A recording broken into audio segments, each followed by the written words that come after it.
In a rare and aggressive move, Canadian Prime Minister Justin Trudeau invoking the Emergencies Act to crack down on anti-vaccine mandate protests.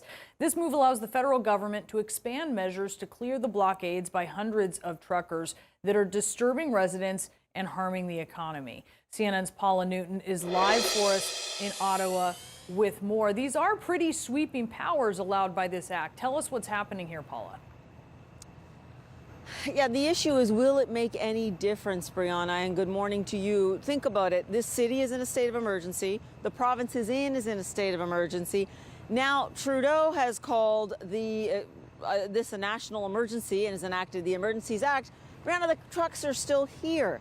And the issue here has always been one of enforcement. Now, Trudeau has been categorical, saying, look, I don't take this lightly. This is going to be geographic in nature, in scope. It is going to be absolutely, the guardrails will still be there, in other words, Brianna. What else did they do that was really interesting? They ended up bringing in financial measures. What does that mean? It means they are going to try and go after the money that is funding these groups. That includes those crowdsourcing platforms like GoFundMe, which I should say had already suspended funds for this convoy. But also the truckers themselves. They're saying they're going to pull licenses, insurance, even freeze bank accounts, Brianna. Some of these people may go to the ATM, try and get out money and can't. I think what many people are skeptical of is whether or not this was even needed. The reason? It is all about enforcement. People here in this city, Brianna, have been absolutely livid about the fact that police officers are here. I see them each and every day, and there is absolutely no enforcement. I also have to say, Brianna, this is an issue that Ottawa police, at least here, say is a complicated one. Why? They say that there are dozens of children in this protest with their families in the cabs behind me, although I hope not this evening, because a lot of them, it was very cold, and I hope a lot of them found places to stay. And police say that this complicates things beyond belief. You will not see the military step in here, Brianna. At least that's what Trudeau says right now. What they want is the laws in place. We have seen more aggressive measures, especially at the borders, at those really key supply routes between the United States and Canada. It could be a different picture here, though, and it seems police still want to take it slow. Brianna? Yeah, the law would allow the military to step in or for that capability to be called up, but he's saying that's not going to happen right now. Paula, thank you so much for the report. This is about keeping Canadians safe, protecting people's jobs, and restoring confidence in our institutions. Joining us now is Tony Keller. He is the editorial page editor at the Globe and Mail. Tony, thanks for being with us and putting all of this into context. How big of a deal is this decision by Trudeau? It's quite significant. This is an act that has never been used before, the Emergencies Act. So it's been on the books since the 1980s, never used before. And this is an attempt by the government to bring things back under control.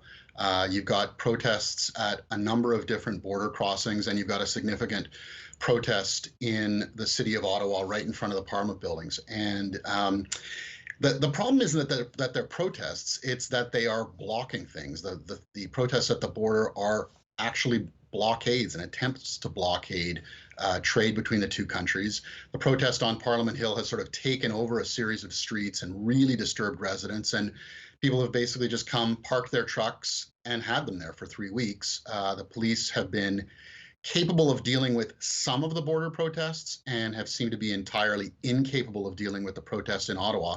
So the federal government is taking it to the next level and saying we're going to give ourselves and local authorities additional tools to deal with this. Trudeau and government officials, they have a lot of authority under this act. One of the things they can do is actually freeze bank accounts of individuals or corporations. How do you think the truckers would react to that? The government's hope is that the way truckers are going to react is that they're going to leave, because I think their hope is that if you say to people, look, if you're declared to be in an illegal blockade, if it's declared that you are breaking the law, and as a result of that law breaking, you're at risk of forfeiting your truck, losing your insurance, and having the bank freeze your business bank account, you're going to leave. So that is their hope. We're going to see exactly how that works out. We're also going to see whether the courts decide that that is acceptable, whether that's in any way a violation of people's rights. But for the moment, they've said they're going to use that, and we'll see how effective it is.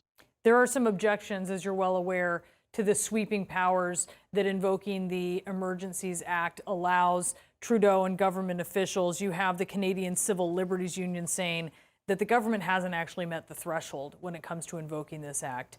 Do you think that's the case?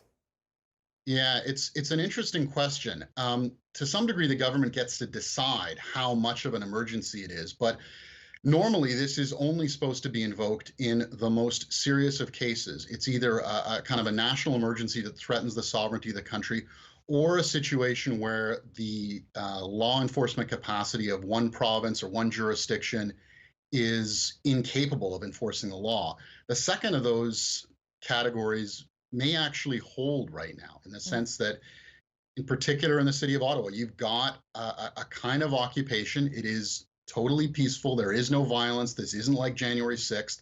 Nevertheless, it's an occupation of a whole series of streets in front of Parliament that they have not been able to move for the last 3 weeks. So, and at a couple of border crossings, you've had occupations that have come and gone. So they may have met the test in some areas of the country. Yeah, and as we understand, there are children that are inside of some of those trucks that are part of the protest, which adds another element of concern to all of this. And Tony, thank you so much. I'm sure we'll be talking to you again soon. Tony Keller, appreciate it. You're very welcome. Good to talk to you today.